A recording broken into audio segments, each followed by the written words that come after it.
1998 ഞാൻ തൃശ്ശൂർ ജില്ലയിലെ ചാവക്കാട് സിയാണ്. അപ്പോൾ ഉണ്ടായൊരു സംഭവമാണ്, ഒരു ക്രിമിനലായിട്ടുള്ള ഒരാൾ പോലീസിനെ വെല്ലുവിളിച്ച് ഇങ്ങനെ കോടതിയിൽ നിന്ന് ഹാജരാവില്ല, തുടരെ പിന്നെയും കേസുകളിൽ പ്രതിയാവുക, പോലീസ് സ്റ്റേഷൻ്റെ ഫ്രണ്ടിൽ കൂടെ തന്നെ പിന്നെ ബൈക്ക് ഓടിച്ച് പോവുക, 5 ആളെ ഇരുത്തിയിട്ട് പോവുക, ബൈക്കിൻ്റെ മുന്നിൽ കൂടെ 5 ആളെ ഇരുത്തിയിട്ട് പോലീസിനെ കൂക്കി വിളിച്ചുകൊണ്ട് പോലീസ് സ്റ്റേഷൻ്റെ ഫ്രണ്ടിൽ കൂടെ പോവുക.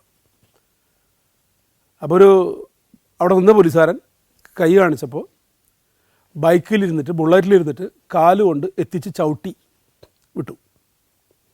അങ്ങനെയുള്ളൊരു ക്രിമിനൽ, അയാൾ ഗൾഫിലാണ്. എപ്പോഴെങ്കിലൊക്കെ നാട്ടിൽ വന്നു കഴിഞ്ഞാൽ കുറേ ക്രൈംസ് ചെയ്യും, അത് കഴിഞ്ഞ പാടെ തന്നെ തിരിച്ച് വീണ്ടും ഗൾഫിൽ പോകും. പിന്നെ ചിലതൊക്കെ കൂടെ സെറ്റിലാവും, ചിലത് കാശ് കൊടുക്കും, അത് സെറ്റിലാവും, അങ്ങനെ അങ്ങ് പോകും. ഒരു ബാബു ആൻ്റണി സ്റ്റൈൽ മുടിയൊക്കെ ഒരുപാട് നീട്ടിയൊക്കെ വളർത്തി, കാലിൻ്റെ സോക്സിൻ്റെ ഉള്ളിൽ കത്തി വെച്ച് കിടക്കുന്ന ആൾ. ചില ക്രിമിനലുകൾ അറസ്റ്റ് ചെയ്യുമ്പോൾ എന്തെങ്കിലും ചോദ്യം ചെയ്യുമ്പോൾ കുനിഞ്ഞ് കാല് മാന്തുന്ന പോലെ കാണിച്ചു കഴിഞ്ഞാൽ നമ്മളപ്പോൾ കയറി പിടിക്കാറുണ്ട്. കാരണം കാല് ഇങ്ങനെ മാന്തുന്നത് തന്നെ ഇതിൻ്റെ ഉള്ളിൽ നിന്ന് കത്തിയെടുക്കാൻ വേണ്ടിയിട്ടാണ്. അപ്പോൾ അങ്ങനെയുള്ളൊരു പ്രതി ഒരു ദിവസം ചാവക്കാട് സ്റ്റേഷനിൽ നിന്ന് സമൻസ് നടത്താൻ പോയ ഒരു പോലീസുകാരൻ, ഒരു പാവം പിടിച്ചൊരു പോലീസുകാരൻ തന്നെ പറയാം. അങ്ങനെയുണ്ട്, കുറേ ഒരു സാത്വികന്മാരായിട്ടുള്ള പോലീസുകാരുണ്ട് പോലീസ് സ്റ്റേഷനിൽ വരണം എന്ന് വിചാരിച്ചിട്ടൊന്നും വന്നതല്ല, ഒരു ജോലിയായിട്ട് ശമ്പളം കൃത്യമായിട്ട് 1-ാം തീയതി കിട്ടാനും പെൻഷൻ കിട്ടാൻ വേണ്ടി മാത്രം ജോലി ചെയ്യുന്ന കുറേ പോലീസുകാരുണ്ട്, നല്ലവരായ കുറച്ച് പോലീസുകാർ. എല്ലാവരും മോശമാണെന്നല്ല അർത്ഥം പറയുന്നത്, ഇങ്ങനെ സെൻസിൽ നല്ലവരായ, അധികമൊന്നും ആരെയും അടുത്തൊന്നും ക്ഷോഭിച്ച് സംസാരിക്കുകയൊന്നും ചെയ്യാത്ത ഒരാൾ. അപ്പോൾ അയാൾക്ക് കൊടുത്തൊരു ജോലിയാണ് സമൻസ്. അപ്പോൾ വേറെ ഒന്നും വേണ്ടല്ലോ, അവിടെ ചെന്ന് സമൻസ് കൊടുക്കുക, പോരുക, വാറണ്ട്, അങ്ങനെയൊക്കെ മാത്രം. പ്രോസസ് സർവീസ് എന്നാണ് അതിന് പോലീസ് ഭാഷയിൽ പറയുക, പ്രോസസ്സ്. ആ പ്രോസസ് സർവീസിന് പോണ പോലീസുകാരൻ ചാവക്കാടിൻ്റെ ഒരു കുറച്ച് കനാലൊക്കെ ഉള്ള ഒരു സ്ഥലം, അതിൽ ഒരു സമൻസ് കൊടുക്കാൻ പോവുകയാണ്. അപ്പോൾ കനാലിൻ്റെ ബണ്ടിൽ ഇവരിപ്പുണ്ട്, പ്രതി സദ്ദാം ഹുസൈൻ, പേരതല്ല, അതേപോലത്തെ ഒരു രാഷ്ട്രീയ നേതാവിൻ്റെ പേരാണ് ശരിയായ പേര്. അപ്പോൾ ഈ സദ്ദാമും പേരും അറിയപ്പെടുന്നതാണ്. സദ്ദാം അവിടെ ഇരിക്കുന്നുണ്ട്, പക്ഷേ ഈ പാവം പോലീസുകാരന് സദ്ദാമാണെന്നൊന്നും അറിയില്ല. അപ്പോൾ ഇയാളിങ്ങനെ കാലൊക്കെ കയറ്റി വെച്ച് ഇങ്ങനെ സീട്ടും വരച്ചിങ്ങനെ ഇരിക്കുകയാണ്. അപ്പോൾ അതിൽ ആര് പാസ് ചെയ്ത് പോയാലും ഈ സദ്ദാമിനെ അവിടെ നിന്നിട്ട് ഹായ്, എന്താ ബായ് എന്നൊക്കെ ചോദിച്ചിട്ടാണ് പോവുള്ളൂ. അപ്പോൾ നമ്മുടെ പോലീസുകാരൻ രാജേഷ് ഇതൊന്നും നോക്കാതെ അതിന് മുന്നിൽ കൂടെ അങ്ങോട്ട് നടന്നു പോയി, ബൈക്ക് അവിടെ നിർത്തിയിട്ട് നടന്നുപോയി. അങ്ങോട്ട് പോയപ്പോൾ ഇവിടുന്ന് സദ്ദാം അങ്ങനെ കൈകൊട്ടി വിളിച്ചു, ഏയ് എവിടെ പോണു? അവളൊന്നും വേണ്ടിയില്ല, മിണ്ടാണ്ട് പോയി. അപ്പോൾ വീണ്ടും നടന്ന് ചെന്ന് അവിടെ ചെന്ന്, നിന്നോടല്ലേ ചോദിച്ചത്, നീ എവിടെ പോകണമെന്ന് ചോദിച്ചു, നീ എന്താ മിണ്ടാതെ പോയേ? പോലീസുകാരുടെ ഉള്ളിൽ മഫ്റ്റിയിലാണല്ലോ, സാധാരണ പാൻറ്റ് ഷർട്ട് കിട്ടുന്ന പോകണം. അപ്പോൾ അയാൾ പറയുന്നത്, നിന്നോട് ഞാൻ എവിടെ പോകണം, നിന്നോട് ഞാൻ എന്തെങ്കിലും പറയണേ? പോലീസുകാരനെന്ന് അപ്പോഴും പറഞ്ഞില്ല. എന്നിട്ട് പറയണ, ഇവൻ ഈ നല്ല മാർഷൽ ആർട്സ് അറിയുന്നവനാണ് ഈ സദ്ദാം, കരാത്തയും എല്ലാ രീതിയിലും, അതിലുപരി നല്ല ബോഡി ഫിറ്റാണ്. അവരൊറ്റ പഞ്ചാണ്, ഈ താടിയുടെ സൈഡിലായിട്ട് ഒറ്റ ഫേസ് പഞ്ചാണ്. പാവം ഡോ എന്ന് പറഞ്ഞവിടെ വീണിട്ട് അവിടെ ഇട്ട് ചവിട്ടി കൂട്ടി. പാവം കുറേ ഇടിയൊക്കെ കൊണ്ട് ആരോ ആൾക്കാരൊക്കെ വന്ന് പിടിച്ചു മാറ്റി. അത് ബൈക്കിൽ സ്റ്റേഷനിൽ വന്ന് രക്തമൊലിപ്പിച്ച് ആകതായിട്ട് ഒന്നും മിണ്ടില്ല, കരയാണ് പോലീസ് സ്റ്റേഷനിൽ വന്നിരുന്നിട്ട്. രാജേഷ് കാര്യം പറ, ഒരു കൊച്ചുകുട്ടിയെ പോലെ ഇരുന്നൊരു കരയാണ്. അപ്പോൾ അവസാനം കാര്യം ചോദിച്ചു വന്നപ്പോൾ സംഭവങ്ങളൊക്കെ പറഞ്ഞു. പെട്ടെന്നപ്പോൾ പോലീസുകാരെല്ലാവരും കിട്ടിയ ബൈക്കിലും ഓട്ടോറിക്ഷയിലും ജീപ്പിലൊക്കെ ആയിട്ട് അവിടെ ചെന്ന് വിളിക്കും, അവനവിടുന്ന് മുങ്ങി. ഇവൻ്റെ രീതി അതാണ്, എന്തെങ്കിലും ചെയ്താൽ പിന്നെ അവൻ അവിടെ നിന്ന് പോകും. പിന്നെ കേസിലൊക്കെ തണുത്ത് കുറേ കഴിയുമ്പോൾ ആരെങ്കിലുമൊക്കെ കുറേ കാശിൻ്റെ കയ്യിൽ അങ്ങനെയൊക്കെ എടുത്ത് തീർത്ത് പോകും. അപ്പോൾ ഇതെന്തായാലും വാശിയിൽ ഇവനങ്ങനെ വിട്ടാൽ ശരിയാവില്ല. ഇങ്ങനെ ഒരു സദ്ദാമിനെ നമുക്ക് ഇവിടെ വെച്ച് വളർത്താൻ കഴിയില്ല. പിന്നെ പോലീസ് സ്റ്റേഷൻ തുറന്നു വയ്ക്കില്ല, അത് അടച്ചു കൂട്ടി പോകുക നല്ലതെന്നുള്ള തീരുമാനമെടുത്തു. അങ്ങനെ ഇവൻ്റെ മുഴുവനും സുഹൃത്തുക്കളുടെ മുഴുവനും വീടുകളിലൊക്കെ, ഇന്നൊക്കെയാണെന്നുണ്ടെങ്കിൽ കുറച്ചും കൂടി നമുക്ക് സൈബർ ലൊക്കേഷനൊക്കെ നോക്കാമായിരുന്നു. അന്ന് സൈബർ ടവറും അതൊന്നും ആയിട്ടില്ല, 98 മൊബൈലായി വരുന്നതേ ഉള്ളൂ. അവനെല്ലാ സുഹൃത്തുക്കളും എല്ലാവരും നോക്കിയപ്പോൾ എവിടെ എത്തിയിട്ടില്ല ഇവൻ. അപ്പോൾ പറഞ്ഞു, അവൻ മുങ്ങി, അവൻ ബോംബെക്ക് പോയി. അവനിഞ്ഞ് നോക്കണ്ട, അവൻ ബോംബെ എയർപോർട്ട് വഴി അല്ലെങ്കിൽ ഏതെങ്കിലും രീതിയിൽ പോകും, അവനിഞ്ഞ് കിട്ടില്ല. ഇതാണ് നാട്ടിൽ അന്വേഷിക്കുമ്പോഴുള്ള ഒരു പ്രതികരണം. അപ്പോൾ എന്തായാലും ഹോപ്പ് ഇൻ ഹോപ്പ് എന്ന് പറയുന്ന പോലെ നമ്മളിതിനകത്ത് വാശി കൂടി നമ്മൾ ആദ്യം ചെയ്തത് എന്തായാലും ബോംബെക്ക് പോകണമെങ്കിൽ അവൻ അന്ന് ഇതുപോലെ ടൂറിസ്റ്റ് ബസ് ഒന്നുമില്ല, ഏതെങ്കിലും ട്രെയിൻ കയറിയേ പോകാൻ പറ്റുള്ളൂ. അപ്പം അന്ന് തൊട്ട് അവിടുത്തെ തൃശ്ശൂർ റെയിൽവേ സ്റ്റേഷൻ, വടക്കാഞ്ചേരി, ഷൊർണൂർ, എറണാകുളം വരെ ഇവിടെ നിന്നിട്ട് ഈ എല്ലാ റെയിൽവേ സ്റ്റേഷനുകളിലും നമ്മൾ പോലീസുകാരെ അയച്ചു. എന്നിട്ട് ഇവൻ്റെ പേര് പ്രത്യേക പേരാണ്, അധികം ഇല്ലാത്തൊരു പേരാണ്. അതുകൊണ്ട് പെട്ടെന്ന് ഈ ബുക്ക് ചെയ്ത ആളുകളുടെ ഇതിൽ കണ്ടുപിടിക്കാൻ എളുപ്പമാണ്. അങ്ങനെ പിന്നെ തൃശ്ശൂരത്തെ അന്നത്തെ സ്റ്റേഷൻ മാസ്റ്റർ എനിക്ക് പരിചയമുള്ള ഒരാളാണ്. അപ്പോൾ അയാളോട് ഞാൻ അഡ്വാൻസ് വിളിച്ച് പറഞ്ഞു, ഇങ്ങനൊരു പേരിലൊരു ബുക്കിംഗ് ഉണ്ടോ എന്ന് ചോദിച്ചു. അപ്പോൾ ഉണ്ടല്ലോ സാറേ, നാളെ വെളുപ്പിനുള്ള 4 മണി ട്രെയിൻ അവൻ ഇവിടുന്ന് ബുക്ക് ചെയ്തിട്ടുണ്ട്, തൃശ്ശൂരിൽ നിന്ന് ബുക്ക് ചെയ്തിട്ടുണ്ട്. അപ്പോൾ എന്തായാലും തൃശ്ശൂർ റെയിൽവേ സ്റ്റേഷനിലിട്ട് പിടിക്കാമെന്നുള്ള രീതിയിൽ നമ്മൾ മഫ്റ്റിയായി എല്ലാവരും. തൃശ്ശൂർ റെയിൽവേ സ്റ്റേഷനിൽ വന്നു, ട്രെയിൻ വന്നു. അപ്പോൾ രാജേഷും ഉണ്ട് നമ്മുടെ കൂട്ടത്തിൽ. കാരണം കണ്ടവനെ ഐഡൻറ്റിഫൈ, നമ്മളാരും അവനെ കണ്ടിട്ടില്ല കാര്യം എനിക്ക് പറഞ്ഞു കഴിഞ്ഞാൽ. രാജേഷിനും കൂടെ വെച്ചിട്ടുണ്ട് ട്രെയിനിൽ. ആ ബോഗിയിൽ, അവനെ ബുക്ക് ചെയ്ത ബോഗിയിൽ ഞങ്ങൾ ഒരു 8 പേരുണ്ട്. 8 പേരും അതിനകത്ത് കയറി. SI ഉണ്ട്, SI രവീന്ദ്രനുണ്ട്. ഞങ്ങളെല്ലാവരും അതിനകത്ത് കയറി. അപ്പോൾ സ്റ്റേഷൻ മാസ്റ്റർ പറഞ്ഞു 2 സ്റ്റേഷനകത്ത് അവർക്ക് കയറിയാൽ മതി. അപ്പോൾ ഷൊർണൂർ വരെ ഇവിടുന്ന് ബുക്ക് ചെയ്താലാണെങ്കിൽ അവനോട് കയറാം, അല്ലെങ്കിൽ വടക്കാഞ്ചേരിയിൽ നിന്ന് കയറാം. അങ്ങനെ വടക്കാഞ്ചേരിയിൽ ചെന്ന് നോക്കി വടക്കാഞ്ചേരിയിൽ നിന്ന് കയറിയിട്ടില്ല. അപ്പോൾ ഒരു 6:30 ഷൊർണൂർ റെയിൽവേ സ്റ്റേഷനിൽ എത്തുകയാണ്. അപ്പോൾ വളരെ ട്രെയിൻ ഇങ്ങനെ സ്ലോ ചെയ്ത് ഇങ്ങനെ ചെല്ലുകയാണ്. അപ്പോൾ രാജേഷ് പറഞ്ഞു, സാറേ നിൽക്കണു, അവൻ നിൽക്കണു, ഇത് കയറാൻ നിൽക്കണു, ട്രെയിൻ കയറാൻ നിൽക്കണ്ട, നിൽക്കണേലുണ്ടെന്ന് പറഞ്ഞു. അപ്പോൾ ഇവനെന്ന് വെച്ചാൽ ഒറ്റയ്ക്കൊന്നും ഇവനെ നേരിടാൻ കഴിയില്ല, ഇവനെന്തും ചെയ്യാൻ മടിക്കാത്തവനുമാണ്. ഓടി ചെന്ന് നമ്മളവിടെ സീനുണ്ടാക്കി കിട്ടില്ല, എന്ത് ചെയ്യണം? അപ്പോൾ എൻ്റെ കയ്യിൽ റിവോൾവറുണ്ട്, ലോഡഡൊന്നുമല്ല. കാരണം നമ്മളൊരു ആക്ഷന് പോകുമ്പോൾ അത് നെസസറി ആയിരിക്കണം, പ്രൊപ്പോർഷണലായിരിക്കണം, ലീഗലായിരിക്കണം. ഏതൊരു പോലീസ് ആക്ഷൻ, ഇത് 3 ഉണ്ടെങ്കിൽ സാധാരണ നമ്മൾ പെടില്ല. ചെയ്യുന്ന പ്രവൃത്തി ലീഗലായിരിക്കണം, അത് നെസസറി ആയിരിക്കണം. നമ്മൾ നേരെ കയറി അവന് വെടിവെക്കാന്ന് പറഞ്ഞാൽ അത് നെസസറി അല്ല, പ്രൊപ്പോർഷണലായിരിക്കണം. അവൻ ചെയ്ത കുറ്റവും അവൻ്റെ അറസ്റ്റുമായിട്ട് നമ്മൾ ചെയ്യുന്ന ആക്ഷനുമായിട്ട് പ്രൊപ്പോർഷണേറ്റ് ആയിട്ട് വരണം. ഇത് 3 കൂടി ചേരുമ്പോൾ ഒരു തിങ്ക് ബിഫോർ ആക്ഷൻ എന്ന് പറയും. അങ്ങനെ ആണെങ്കിലാണ് ഒരു പോലീസ് ആക്ഷൻ അത് ഫുൾഫിൽ ആവുള്ളൂ, കറക്റ്റ് പെർഫെക്റ്റ് ആവുള്ളൂ. അപ്പോൾ ആ രീതിയിൽ അവിടെ വെച്ച് പോലീസുകാർക്ക് ആകെ വെപ്രാളാണ്. നമ്മൾ ഒരു കാര്യം ചെയ്യാം, അവൻ്റെ 41 എന്ന് പറയുന്ന നമ്പർ ബുക്ക് ചെയ്തിട്ടുള്ള ആ നമ്പർ സീറ്റ്, അതിൽ ഞാൻ കയറിയിരുന്നു. ഒരു മങ്കി ഗ്യാപ്പ് ഇതിൽ വെച്ചിട്ട് അവിടെ ഇരുന്നു. അവൻ അവനെ സംശയം തോന്നി അവൻ കയറില്ല. അപ്പോൾ പോലീസ് ലുക്ക് തോന്നാതിരിക്കാൻ വേണ്ടി പലരും ലുങ്കി ഒക്കെ കൊടുത്തും ഈ ഇതൊക്കെ കെട്ടിയിട്ടൊക്കെയാണ് വന്നിരിക്കുന്നത്. അങ്ങനെ അവൻ ഒരു ഡോറിൽ കൂടെ കയറി, അവൻ്റെ പുറകിൽ കൂടെ ഒരു 3 ആൾ കയറി. കാരണം ഇതിലെ വന്ന് ഇപ്പുറത്ത് കൂടെ ചാടി പോകാതിരിക്കേണ്ട ആ ഡോറിൽ കൂടെയും 3 ആൾ കയറി വന്നു. അങ്ങനെ ഇവൻ എൻ്റെ സീറ്റ് ബുക്ക് ചെയ്തതിൻ്റെ അവിടെ വന്ന് ഇവൻ സൂട്ട് കേസൊക്കെ ബർത്തിൻ്റെ മുകളിൽ വെച്ചു. അപ്പോൾ ഞാനിങ്ങനെ തല കുമ്പിട്ട് ഇങ്ങനെ ഇരിക്കുകയാണ്. അപ്പോൾ വേറെ ആരോ വന്ന് കയറി ഇരുന്നു എന്നുള്ള മട്ടിൽ എന്നോട് ഷോൾഡറിൽ തട്ടി, എണിക്കണിക്ക് എന്ന് പറഞ്ഞു. അപ്പോൾ ഞാൻ പതുക്കെ ഇത് മാറ്റി റിവോൾവർ എടുത്ത് നേരെ കഴുത്തിലെടുത്ത് വെച്ച് കൊടുത്തു. കാരണം ഇത് ഒറ്റയ്ക്ക് അവനെ ഉറപ്പായിരുന്നല്ലോ, അപ്പുറം 3 ആൾ ഇപ്പുറത്ത് 3 ആളെന്നുള്ളൊരു ധൈര്യവും ഇതും കൂടി അവൻ എല്ലാവരും ചുറ്റും പോലീസാണ്. സദ്ദാമേ, നീ റെസിസ്റ്റ് ചെയ്യാൻ നിൽക്കണ്ട, നീ കീഴടങ്ങിക്കോ, നിന്നെ ഇവിടെ വെച്ചോ ഒന്നും ചെയ്യില്ല. അങ്ങനെ പെട്ടെന്ന് കയ്യാമം കൊണ്ടുപോയിട്ടുണ്ടായിരുന്നു. കൈ രണ്ടും പുറകിലേക്ക് വെച്ച് ഹാൻഡ് കഫ് ചെയ്ത് എത്രയും വേഗം ട്രെയിനിൽ നിന്ന് ഇറക്കി നടത്തി കൊണ്ടുവന്ന് ചാവക്കാട് സ്റ്റേഷനിൽ എത്തിച്ചു. ഇതൊരു ഗുണ്ടയെ അറസ്റ്റ് ചെയ്യുന്ന ഒരു ആക്ഷൻ്റെ ഒരു ഉദാഹരണം പറഞ്ഞതാണ്. പക്ഷേ ഇതിനകത്ത് വേറെ സ്ട്രൈക്കിംഗ് ആയിട്ടുള്ളൊരു ഇതെന്ന് വെച്ചാൽ, ഇവനെ പോലീസ് സ്റ്റേഷനിൽ കൊണ്ട് നിർത്തി. ഇനി ഇവൻ എന്ത് ചെയ്യണം? കാരണം നമ്മൾ ശ്രദ്ധിച്ചില്ലെങ്കിൽ എല്ലാം കൂടി കൂട്ടം ഇടിയിടിച്ച് കഴിഞ്ഞാൽ കൈപ്പെടും, കസ്റ്റഡിയിൽ ഡെത്താവും. കാരണം ഓരോ ഇടിയിടിക്കുമ്പോൾ ഈ ആൾക്കൂട്ടത്തിനിടയിലൊക്കെ ആളുകൾ മരിച്ചു പോകുന്നത് കൊണ്ടാണ്. ഓരോ ഫസ്റ്റ് ബ്ലോയും 100 കിലോ 200 കിലോ ഉണ്ടാവും. ഒരാൾ തന്നെ കണ്ടിന്യൂസ് ആയിട്ട് എടുക്കണമെങ്കിൽ 80 കിലോ എണ്ണം കുറഞ്ഞു വരും. ഇത് 5 ആൾ കൂടി ഫസ്റ്റ് ബ്ലോ കൊടുത്തു കഴിഞ്ഞാൽ അളിയത്തു പോകും. കാരണം ഈ റിബ്സിൽ ഇടി വന്നു കഴിഞ്ഞാൽ റിബ്സ് ലങ്സിൽ കയറി പോയാൽ പെട്ടെന്ന് മരിച്ചു പോകും. അപ്പോൾ അങ്ങനെ ഇ ഡി വരാത്ത രീതിയിൽ നോക്കും വേണം.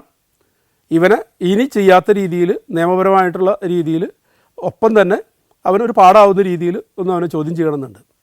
അപ്പോൾ ആദ്യം രാജേഷിനോട് പറഞ്ഞു, രാജേഷ് നിനക്ക് ചോദിക്കാം, നിന്നെ തല്ലി നിൻ്റെ തടിയെല്ലൊക്കെ ഓടിച്ചതല്ലേ, നിനക്ക് ചോദിക്കാം, എന്നിട്ടേ ഞങ്ങൾ ചോദിക്കുന്നുള്ളൂ. അപ്പോൾ രാജേഷ് ഇവൻ്റെ അടുത്തേക്ക് വന്നു. സിയുടെ മുറിയാണ്, എൻ്റെ മുറിയാണ്. പല ആൾക്കാരൊക്കെ മാറ്റി ആ മൂലയ്ക്ക് നിർത്തി. അപ്പോൾ ഈ സദ്ദാം ഇങ്ങനെ പേടിച്ച് ഇങ്ങനെ നിൽക്കുകയാണ്. കാരണം അവൻ എന്തെങ്കിലും കാര്യമായിട്ട് ചെയ്യും എന്നുള്ള ഒരു ഇതിനകത്ത്. അപ്പോൾ അടുത്തേക്ക് വന്നിട്ട് ഇവൻ്റെ 2 തോളിലിങ്ങനെ കൈ വെച്ചു. ഒരൊറ്റ ചോദ്യമാണ്, എന്തിനാടാ നീ എന്നെ ഇങ്ങനെ തല്ലിയത്? അപ്പോൾ കൂടുന്ന പോലീസുകാർ പറഞ്ഞു, നീ തല്ലിയില്ല, നിന്നെ ഞങ്ങൾ തല്ലും. ആ ഭാഗം അവിടെ കട്ട് ചെയ്യാണ്. ബാക്കി പിന്നെ പോലീസ് സ്റ്റേഷനിൽ എന്തുണ്ടെന്ന് ഞാൻ പറയുന്നില്ല. അന്നത്തെ കാലത്ത് മനുഷ്യാവകാശ കമ്മീഷൻ വന്നിട്ടില്ല. 99 മനുഷ്യാവകാശ കമ്മീഷൻ വന്നിട്ടുള്ളൂ. 98 വരെയുള്ളൂ. കൂടിയൊന്ന് പ്രൈവറ്റ് കംപ്ലയിൻറ്റ് ഉണ്ടാവുള്ളൂ എന്നൊരു ധൈര്യമുണ്ട്. ഞാനത് കഴിഞ്ഞ് തൃശ്ശൂർ കോൺഫറൻസിൽ പങ്കെടുക്കാൻ പോന്നു, എസ് പി കോൺഫറൻസിൽ. അപ്പോൾ അവിടെ നിന്ന് സ്റ്റേഷനിൽ നിന്ന് ഒരു കോള് വന്നു, സാറേ അവൻ്റെ പുറത്ത് മുഴുവനും മുഴയായി, നെറ്റിപ്പട്ടം പോലെയായി. എസ് പിയോട് പറഞ്ഞു. എസ് പി പറഞ്ഞു എത്രയും വേഗം പിന്നെ കോടതിയിൽ ഹാജരാക്കും, മതി. പോലീസിന് നേരെ ആ കാലഘട്ടത്തിലൊന്നും അനാവശ്യമായിട്ട് കയ്യോങ്ങാനോ ആക്രമിക്കാനോ വെല്ലുവിളിക്കാനോ മുതിരാതിരുന്ന ഒരു പോലീസിങ് ഉണ്ടായിരുന്ന ഒരു കാലഘട്ടം. അങ്ങനെ ആ കാലഘട്ടത്തിലെ പറയാൻ പറ്റും. അതങ്ങനെ ഇന്ന് വേണമെന്നൊന്നുമല്ല. ഒരു എല്ലാ മനുഷ്യാവകാശങ്ങളും സംരക്ഷിച്ചുകൊണ്ട് ഒരിക്കലും ഇന്നത്തെ രീതിയിൽ ഇന്നത്തെ നിയമം, നാട്ടിലെ നിയമം ഭരണഘടന അനുസരിച്ച് ആർട്ടിക്കിൾ 21 ഉള്ളിടത്തോളം കാലം ഇവിടെ ഒരു കൃത്യമായിട്ടുള്ളൊരു ഇൻട്രോഗേഷൻ, ചോദ്യം ചെയ്യൽ, പോലീസിങ്, എഫിഷ്യൻറ്റ് പോലീസിങ്ങിന് പരിമിതികളുണ്ടെന്ന് മാത്രം ഞാൻ പറഞ്ഞു നിർത്തുകയാണ്. Saudi Arabia, United Arab Emirates, Kuwait. സഞ്ചാരം വോള്യം നമ്പർ 20. ഫുൾ HD-യിലുള്ള അപൂർവ ദൃശ്യയാത്രാ വിവരണ ശേഖരം ഉടൻ സ്വന്തമാക്കാൻ സഞ്ചാരം എന്ന് SMS ചെയ്യൂ. ഫോൺ 9995444222. ഞാൻ 2000 വർഷം ഒരു ഫെബ്രുവരി മാസത്തിൽ ചാലക്കുടി CA ഉള്ളൊരു സംഭവം. അപ്പോൾ ചാലക്കുടി സ്റ്റേഷനിൽ സർക്കിളിൽപ്പെട്ട കൊരട്ടി സ്റ്റേഷനിൽ ഒരു വെള്ളിയാഴ്ച പരേഡ് ചെക്ക് ചെയ്തുകൊണ്ടിരിക്കുകയാണ്. എല്ലാ പോലീസ് സ്റ്റേഷനുകളിലും വെള്ളിയാഴ്ചകളിൽ പരേഡ് ഉണ്ടാവും. അത് മേലുദ്യോഗസ്ഥന്മാർ വന്ന് ഇടയ്ക്ക് ചെക്ക് ചെയ്യും. ആ കൂട്ടത്തിലൊരു റുട്ടീൻ ചെക്കിങ്ങായിട്ട് അവിടെ എത്തിയതാണ്. അവർ രാവിലെ 8 മണി സമയത്ത് വയർലെസ്സിൽ പറയുന്നുണ്ട്, പിന്നെ പോർട്ട ജംഗ്ഷനിൽ എന്തോ ഒരു ആക്സിഡൻ്റ് ഉണ്ടായിട്ടുണ്ട്, ഹൈവേ ബ്ലോക്കാണ്, എറണാകുളം പാലക്കാട് ഹൈവേ ബ്ലോക്കാണ്. അങ്ങനെ പെട്ടെന്ന് പോട്ട ജംഗ്ഷനിലെത്തി. ചാലക്കുടി കഴിഞ്ഞിട്ട് ഉള്ള കുറച്ചും കൂടി കഴിഞ്ഞിട്ടുള്ളൊരു സ്ഥലം. പോട്ട ജംഗ്ഷനിലെത്തിയപ്പോൾ കാണുന്ന വെച്ചാൽ ഒരു ബസ് ആക്സിഡൻ്റ് ഉണ്ടായിരിക്കുന്നതാണ്. ബസ് ലോറിയും കൂടി കൂട്ടിയിടിച്ചതാണ്. അതിനകത്തൊരു ട്രാജഡി എന്ന് പറയുന്നത്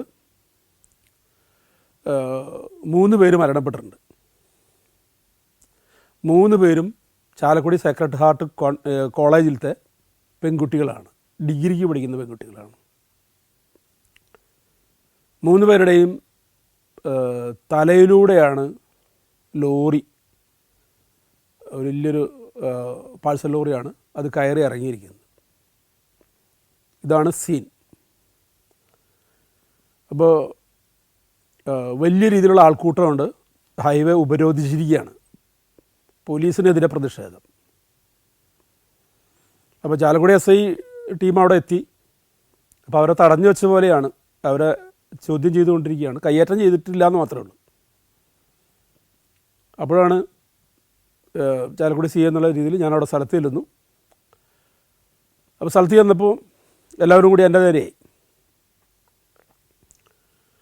അപ്പോൾ അവിടുത്തെ തൊട്ടടുത്ത ഒരു കടക്കാരനുണ്ട്. അയാൾ വന്ന് ആദ്യം ചോദിക്കുന്ന ചോദ്യം ഇതാണ്: സാറ് 3 കുട്ടികളാണ് അവിടെ മരിച്ചു കിടക്കുന്നത്, ഇവർക്ക് ശ്വാസം കൊടുക്കാൻ സാറിനെ കൊണ്ട് പറ്റുമോ? വളരെ സിനിമ ഡയലോഗാണ് ആദ്യം തന്നെ. അപ്പോൾ അതതിൻ്റെ ഔചിത്യത്തോടു കൂടി അതിന് മറുപടി കൊടുത്തു. അപ്പോൾ നാട്ടുകാർക്ക് ചില ഉറപ്പുകൾ കിട്ടണം. ആദ്യത്തെ പരാതി, ഇത് ഒരു 4 കൂടിയ ജംഗ്ഷനാണ്. ഹൈവേ ഈ കല്ലേറ്റിങ്ങര റെയിൽവേ ഗേറ്റിൻ്റെ അവിടെ നിന്ന് വന്നിട്ട് ചാലക്കുടി ടൗണിലേക്ക് ക്രോസ് ചെയ്ത് പോകുന്ന ഒരു ജംഗ്ഷനാണ്, 4 കൂടി ജംഗ്ഷനാണ്.